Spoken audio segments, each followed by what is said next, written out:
ഓർമ്മച്ചെപ്പ് 2024 March മാസം 2-ാം തീയതി. അന്ന് ശനിയാഴ്ചയായിരുന്നു. അന്ന് രാത്രിയിൽ അമ്മച്ചിയെ ശുശ്രൂഷിക്കാൻ ഞാൻ പോകേണ്ട ദിവസമായിരുന്നു. എനിക്ക് പനിയും ശ്വാസമുട്ടലായിരുന്നതുകൊണ്ട് അനീത്തിയെ അന്ന് രാത്രി നിൽക്കാൻ ചുമതലപ്പെടുത്തി. രാത്രി 9:30 ആയപ്പോൾ അവൾക്ക് പോകാൻ സാധിച്ചില്ല എന്ന് എന്നെ വിളിച്ചു പറഞ്ഞു. എനിക്ക് സങ്കടമായി. അവളെ കുറ്റപ്പെടുത്താതെ ഞങ്ങൾ അമ്മച്ചിയുടെ കാര്യങ്ങൾ പറഞ്ഞ് കുറെ കരഞ്ഞു. ആ സമയത്ത് എന്റെ ആങ്ങളയുടെയും നാത്തൂന്റെയും കോൾ വന്നു. ഒരുപക്ഷെ രാത്രിയിൽ ഞാൻ എത്തുമോ എന്നറിയാനായിരിക്കുമെന്ന് കരുതി. പക്ഷേ മറുപടി മറ്റൊന്നായിരുന്നു. അമ്മച്ചിക്ക് നല്ല സുഖമില്ല, വേഗം വരണമെന്ന് പറഞ്ഞു. രാത്രി 10 മണിക്ക് വീട്ടിലെത്തുമ്പോഴേക്കും അമ്മച്ചി ദൈവസന്നിധിയിലേക്ക് യാത്രയായിരുന്നു. ആ രാത്രിയിൽ അവിടെ ഉണ്ടാകേണ്ടിയിരുന്ന ഞാൻ അമ്മച്ചിയുടെ മരണസമയത്ത് ഒപ്പമുണ്ടാകാൻ പറ്റാതിരുന്ന വേദന 1 വർഷമായിട്ടും വിട്ടുപോകുന്നില്ല. ചിലപ്പോൾ ഞാൻ എന്നെ സമാധാനിപ്പിക്കും, അമ്മച്ചിയുടെ മരണവെപ്രാളം കാണേണ്ടി വന്നില്ലല്ലോ എന്ന്. 5 മക്കളിൽ മൂത്തവളായ എന്നോട് ഒരു പ്രത്യേക സ്നേഹമായിരുന്നു. എന്താവശ്യമുണ്ടെങ്കിലും എന്നോടാണ് പറയുക. സ്ട്രോക്ക് വന്ന് ആശുപത്രിയിലും വീട്ടിലുമായി 2.5 മാസം കിടപ്പിലായപ്പോഴും ആര് വിളിച്ചാലും നോക്കിയില്ലെങ്കിലും ഞാൻ മുറിയിലേക്ക് കയറി ചെല്ലുമ്പോൾ അമ്മച്ചിയെ എന്ന് വിളിക്കുമ്പോൾ അമ്മച്ചി തിരിഞ്ഞു നോക്കുമായിരുന്നു. ആ നോട്ടം ഇന്നും മനസ്സിൽ നിന്ന് മായുന്നില്ല. വെളുപ്പിനെ 3 മണിക്ക് എഴുന്നേറ്റ് കരുണക്കൊന്ത ചൊല്ലും. ഉച്ചയ്ക്ക് 3 മണിക്ക് 153 മണി ജപമാല മുട്ടുകുത്തി കൈവിരിച്ചു നിന്ന് ചൊല്ലുന്ന അമ്മച്ചി എന്നും ഞങ്ങൾക്ക് അത്ഭുതമാണ്. ഒരു രഹസ്യം പോലും കൈവിരിച്ചു നിന്ന് ചൊല്ലാൻ കഴിയാത്ത ഞാൻ. അമ്മച്ചി പറയും, മാതാവ് തരുന്ന ശക്തിയാണ്. മാതാവിന്റെ ദിവസം ശനിയാഴ്ച തന്നെ അമ്മച്ചി ദൈവസന്നിധിയിലേക്ക് യാത്രയായി.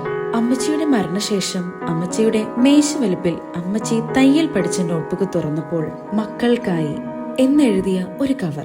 അത് തുറന്നു നോക്കിയപ്പോൾ മക്കളെ എന്ന ആമുഖത്തോടെ നമ്പറിട്ട് 33 കാര്യങ്ങൾ എഴുതിയിരിക്കുകയാണ്. എല്ലാം കുടുംബജീവിതത്തിന് ആവശ്യമായ നിർദ്ദേശങ്ങൾ. പലപ്പോഴും സന്ദർഭോചിതമായി അമ്മച്ചി ഞങ്ങളോട് പറഞ്ഞിട്ടുള്ളവ അടുക്കും ചിട്ടയോടും കൂടി എഴുതിയിരിക്കുന്നു. ഞങ്ങൾ വലിയ ഫ്ലെക്സിൽ ഈ 33 നിർദ്ദേശങ്ങളും അച്ചടിച്ച് അമ്മച്ചിയുടെ 30-ാം ചരമദിനത്തിൽ പാരിഷ് ഹാളിൽ വെച്ചു. വികാരിയച്ഛനും ഇടവക ജനവും ബന്ധുമിത്രാദികളും അമ്മച്ചിയുടെ നിർദ്ദേശങ്ങൾ വായിച്ചു. അമ്മച്ചിക്ക് നൽകാവുന്ന ഏറ്റവും വലിയ ശ്രദ്ധാഞ്ജലി. അമ്മച്ചിയുടെ ആഗ്രഹങ്ങൾക്കൊത്തു നിൽക്കുവാൻ പരിശ്രമിച്ചിട്ടുണ്ടെങ്കിലും കുറെ കൂടി കാര്യങ്ങൾ ചെയ്യാമായിരുന്നു എന്ന ദുഃഖം അന്നും ഇന്നും വിടാതെ പിന്തുടരുന്നു. 12 വർഷം കിടപ്പിലായിരുന്ന ചാച്ചനെ കട്ടിലിൽ ഒരു ഉറുമ്പ് പോലും കേറാതെ നോക്കി. ഒരു ആഘോഷ പരിപാടിക്ക് പോലും പങ്കെടുക്കാതെ ചാച്ചനെ ശുശ്രൂഷിച്ച അമ്മച്ചിയെ അതുപോലെ ശുശ്രൂഷിക്കാൻ മക്കളായി ഞങ്ങൾക്ക് കഴിഞ്ഞിട്ടില്ല. അമ്മച്ചിയുടെ മരണശേഷം ഉറങ്ങാത്ത രാത്രികൾ, തലയ്ക്കുള്ളിലും മനസ്സിലുമൊക്കെ പറഞ്ഞറിയിക്കാൻ പറ്റാത്ത പരിഭവവും സങ്കടവും, സഹിക്കാൻ പറ്റാത്ത ദുഃഖം എന്റെ ആത്മീയ ഗുരുവിനോട് പങ്കുവച്ചപ്പോൾ 30 ദിവസം അടുപ്പിച്ച് കുർബാന ചൊല്ലിക്കാൻ പറഞ്ഞു. അത്ഭുതമെന്ന് പറയട്ടെ, അതിനുശേഷം ഉറക്കമില്ലായ്മയും സങ്കടവും കുറ്റബോധവും ഒക്കെ കുറഞ്ഞു. ഒരു രാത്രി ഞാൻ സ്വപ്നം കാണുകയാണ്. ചാച്ചൻ വഴിയിൽ ഒരു കസേരയിലിരിക്കുന്നു. പെട്ടെന്ന് ചാച്ചനെ കാണുന്നില്ല, കസേര മാത്രം.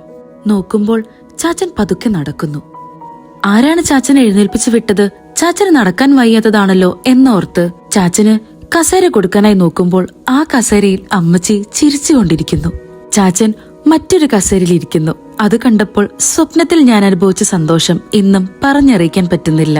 കാരണം ചാച്ചന്റെ അനുജന്റെ 10-ാം ക്ലാസ്സിൽ പഠിക്കുന്ന മോൾ ഒരു ദിവസം അമ്മച്ചിയോട് ചോദിച്ചു, അമ്മച്ചിയുടെ ഏറ്റവും വലിയ ആഗ്രഹം എന്താണെന്ന്. അമ്മച്ചി അവളോട് പറഞ്ഞു, ചാച്ചനോടൊപ്പം സ്വർഗത്തിലിരുന്ന് ഈശോയെ കാണണമെന്ന്.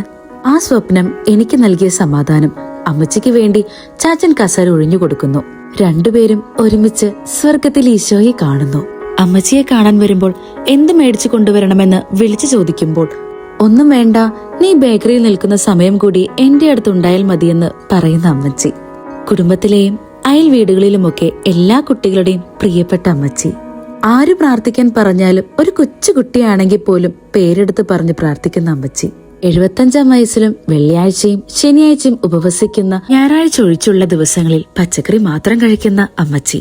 ആരുടെയും കുറ്റം പറയാത്ത, കുറ്റം പറഞ്ഞാൽ ദേഷ്യപ്പെടുന്ന, സഹോദര ബന്ധങ്ങൾക്ക് വലിയ വില കൽപ്പിക്കുന്ന, എത്ര തിരക്കായാലും കുടുംബ പ്രാർത്ഥന മുടക്കാത്ത, വൈദികരെയും സിസ്റ്റേഴ്സിനെയും വിമർശിക്കുന്നത് വിലക്കിയിരുന്ന, അടുക്കളയെ അക്ഷയപാത്രമാക്കി എല്ലാവർക്കും രുചികരമായ ഭക്ഷണം വിളമ്പുന്ന, ജീവിതത്തിലെ പ്രശ്നങ്ങളും പ്രതിസന്ധികളും ദൈവിക പദ്ധതി തിരിച്ചറിഞ്ഞ് നേരിടാൻ പഠിപ്പിച്ച, എവിടെ പോകുമ്പോഴും ഞങ്ങളുടെ നെറ്റിയിൽ കുരിശ് വരച്ചു തന്ന അമ്മച്ചി. ഇനിയും കൊതി തീർന്നിട്ടില്ല. ഒപ്പമായിരിക്കുന്നതിന്റെ മാധുര്യം നിറഞ്ഞ ജീവിതത്തിന്. പ്രത്യാശയമുള്ളതുകൊണ്ട് നിനക്ക് ആത്മവിശ്വാസമുണ്ടാകും. നീ സംരക്ഷിക്കപ്പെടുകയും സുരക്ഷിതനായി വിശ്രമിക്കുകയും ചെയ്യും. ജോബ് 11:18. ചാച്ചനോടും അമ്മച്ചിയോടുമൊപ്പം ഈശോയെ കാണാൻ സ്വർഗത്തിലെത്തുമെന്ന പ്രത്യാശ ആത്മവിശ്വാസം നൽകുന്നു.